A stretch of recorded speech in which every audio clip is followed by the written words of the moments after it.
Welcome back to another unsolicited and uneducated football analysis with your friend David Valentin. This time heading out to Orlando City versus New York City Football Club, the current champions of MLS. Both teams came into the league at the same time. Both teams had different stories. One that, with the exception of the first year under Jason Christ, has consistently made playoffs, consistently has gone to the playoffs and done very well, but they always find a monkey wrench in the engine. Last year, probably one of the most fortunate bounces for any club. Obviously, pro referees took away our win over Nashville that gave instead of New York City coming to Orlando for another go in the playoffs at Exploria, they received Atlanta at Yankee Stadium, which they defeated single-handedly.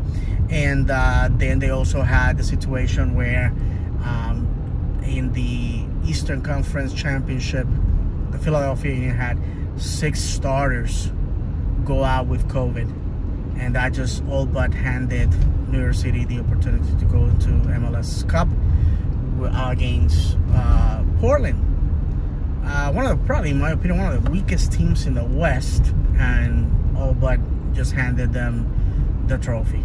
Obviously, they continue not having their stadium, and they're still having issues within their fan base and all that. But nonetheless, they have managed to crown themselves MLS champions before Orlando City.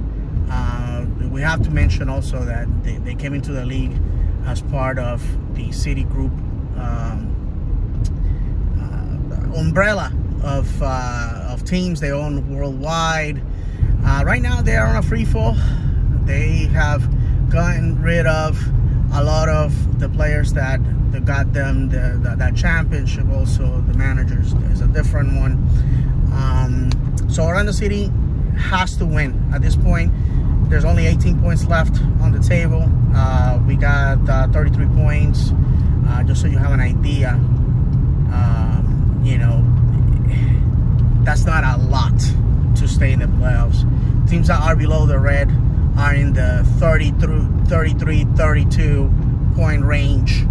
So that, you know, there's a lot of teams that are breathing on Orlando City's neck. So winning has to be a possibility on this Sunday. While a tie is better than a loss, it really does nothing to help the cause, other than, you know, give us just a little bit of hope that can go away if one of these teams below the red line finally finds their stride. Sunday night, it has been raining all weekend. As you can see now, it's just a little drizzle. So I don't expect rain to be problematic, but the pitch is going to be wet. Orlando City's pitch is not going to be flooded, as it can take the precipitation of a Cat 5 hurricane and it still be playable surface, but it's going to be uncomfortable for the fans and for the players, and anything can happen. So as we head out to the stadium, hopefully it's going to be a good game, and I hope that Orlando City can walk away with the victory. Obviously, you already know the result. I don't, so I am very hopeful. With that said, Orlando City is going to be playing tonight, playing on Wednesday against Seattle Sounders, who are going cross country to play them on a weekend game, or weekday game, I should say. And then Orlando City is going to have a week off, and Wednesday, September 7th, is going to be facing USL's Sacramento Republic for the championship of the United States, the US Open Cup. That, by the way, Sacramento being a Division II team, that where it's a game where Orlando City is the heavy favorite. It will be the first major trophy that Orlando City in its MLS era gets to lift. So I'll be there with my boys. Hopefully it'll be a good night. So with that said, let's go head out to the stadium, see what's going to happen, and take it up from there.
flipping chairs, cambiando sillas.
All right, my friends. So Orlando City wins 2-1. Goal by Junior Urso in the first half, and then Tesha Kindele with the winner at the death from a corner. So Orlando City gets a much needed victory at home, 3 points. That means 3 games in a row that Orlando City wins. So thank God for that. Orlando City looks like it's gonna comfortably shoot for the playoffs. Definitely Wednesday night has to be a win against a Western foe. A tie doesn't help us, but it's not as bad. Anyways, we just gotta win at home. We have to continue winning at home, and defeating New York City is a plus. New York City has been comfortably in the top 3 positions of the Eastern Conference, and they look like they're tumbling down. And if they are, then that means that a home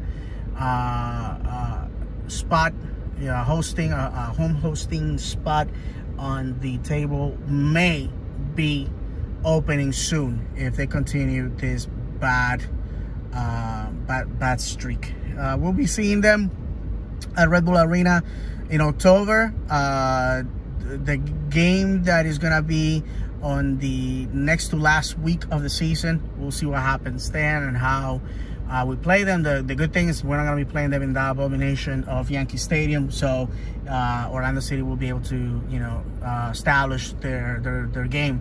I firmly believe that New York City without Yankee Stadium, they're a paper tiger. They play very well in that small confine, and it's difficult for teams to break them down. And when they have to play wide in a pitch as God intended, they're a failure.